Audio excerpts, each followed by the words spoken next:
Yo creo que lo humano es más importante que lo legal y ella merece, de acuerdo a nuestras organizaciones, ser atendida por un psicólogo del sistema penitenciario o por un médico particular, y la recomendación nuestra es que debe estar fuera.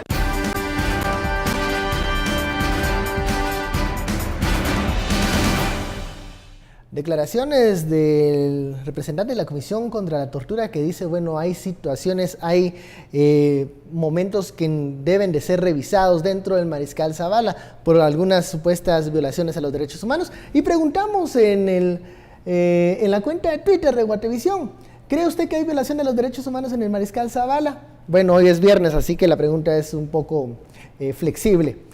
Hay un empate, un 43% cree que no hay ninguna violación de los derechos humanos en Mariscal Zavala. Otro 43% dice, un irónico, ay, por favor, o sea. Y 14% cree que sí, que el horario de visita, la atención que reciben los privados de libertad en el Mariscal Zavala, sí son o podrían ser calificados como una violación a los derechos humanos. En el caso de la pregunta que habíamos dejado al aire, nosotros hablamos acá que todos los reos deben de ser tratados iguales, pero también hay una clasificación de reos. Muchas veces se confunden los conceptos, José Carlos. ¿Cómo debe ser tratado un reo? Por ejemplo, el expresidente Otto Pérez Molina, un reo de otro delito, un homicida. ¿Cómo debe ser ese trato y la clasificación?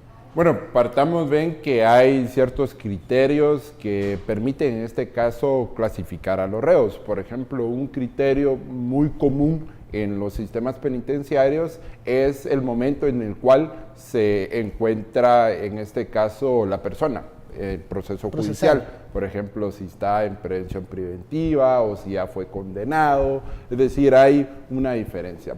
Por otro lado, creo que también hay una diferencia en términos de qué representa el reo.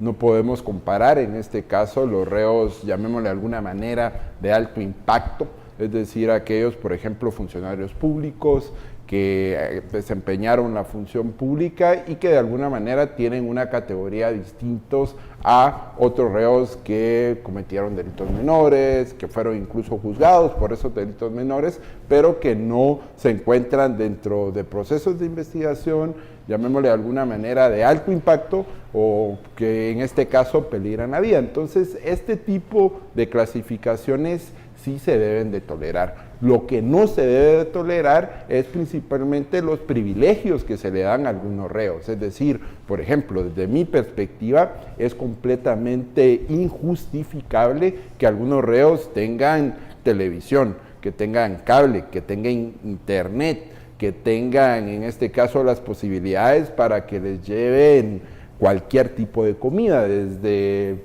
manjares hasta bebidas incluso alcohólicas para que sean consumidas en el centro de detención o en la cárcel. Esto bajo ningún punto de vista es justificable, porque no estamos hablando de que no es un hotel, no están de vacaciones, no es un centro de recreación. Están procesados, están en un proceso. Por supuesto, entonces ese tipo de diferencias son las que tenemos que hacer. Corín nos manda un mensaje y nos dice, nos aclara un punto, por lo que decía el representante de la Comisión contra la Tortura de una mujer embarazada. Si no puede ser atendida en Mariscal Zavala, debería ser trasladada a Santa Teresa, o sea, hay alternativas. Sí. Pero sí. Aquí pueden, y vamos nuevamente al punto del primer bloque, Estuardo, se puede estar jugando la vuelta para lo que quieren es mantener privilegios y preparar el Mariscal Zavala para otras personas. Mira, el sistema penitenciario es un submundo. Es un submundo que se juega a partir de costos, a partir de pagos. Digamos que va a tener el privilegio quien pague. Y quien paga manda, y no solamente, sino que llega al liderazgo y después reparte privilegios, ¿verdad?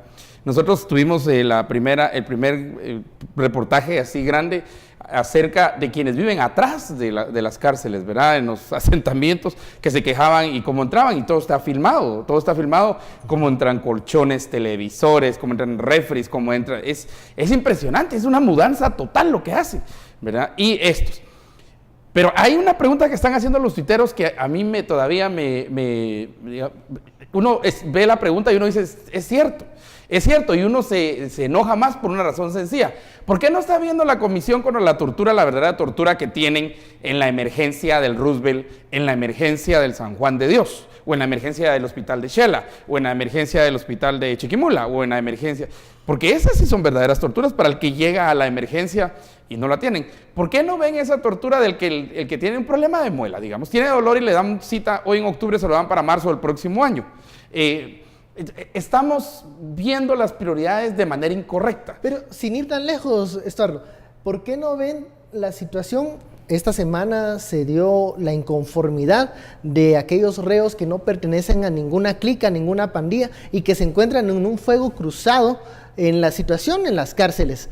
Esa gente debería tener un eco otra vez, en la Comisión contra la Tortura. Digamos, la clasificación de reos por delitos de ninguna manera significa clasificación de privilegios. Es que eso es lo que tenemos que entender. Es lo que sucedía en Mariscal Zavala. Estos diputados, qué casualidad que es una comisión, y otra vez siento que ya saben que ya ven pasos de animal grande y saben que muchos de ellos van a ir a parar ahí, por eso es que están de antemano diciendo, están violando los derechos, ¿verdad?